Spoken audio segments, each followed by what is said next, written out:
1971 Canadian 1-cent coin. Hey everyone, and welcome back to my YouTube channel.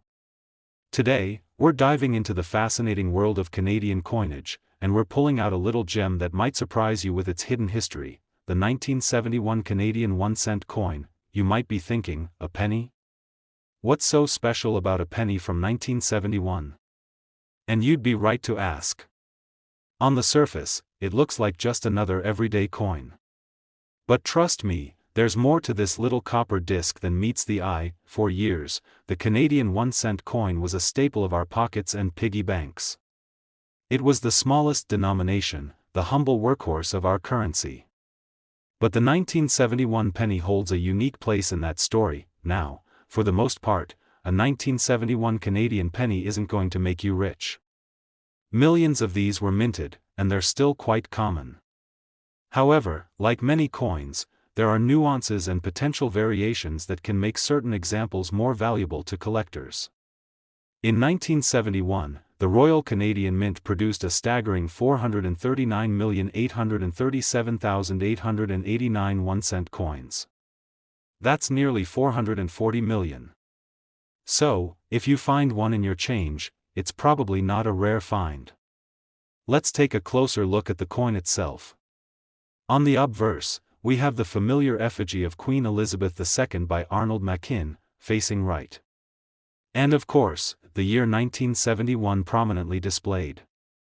On the reverse, we see the iconic maple leaf, a symbol synonymous with Canada. Below it, the denomination 1 cent and Canada. Pretty standard stuff, right?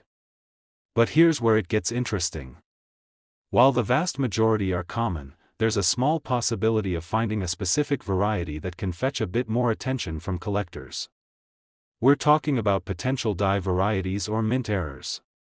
While not as well known as some other error coins, sometimes, due to imperfections in the minting process, a coin can come out with a slight anomaly. For the 1971 penny, collectors sometimes look for subtle variations in the design, perhaps a small die crack, a filled die error, or even a doubled die. These are incredibly rare and require a keen eye and often magnification to spot. For example, doubled die means that during the striking process, the die imprinted the design twice, slightly misaligned, creating a subtle doubling of certain letters or numbers.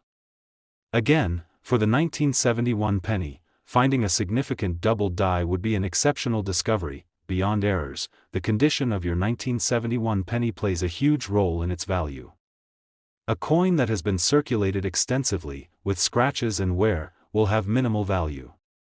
However, a brilliant uncirculated BU example, one that looks like it just came from the mint, with no signs of wear and original luster, can be worth a few dollars to a collector. The higher the grade, the more desirable it becomes.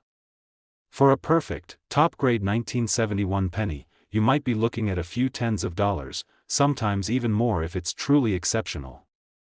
But remember, we're talking about the absolute cream of the crop here.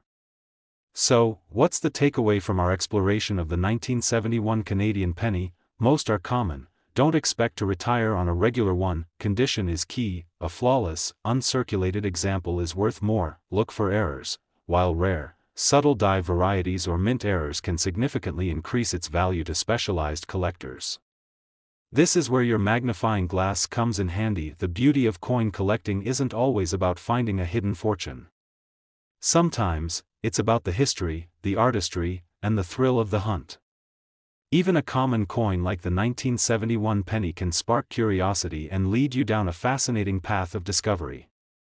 So, next time you come across a 1971 Canadian 1-cent coin, don't just dismiss it.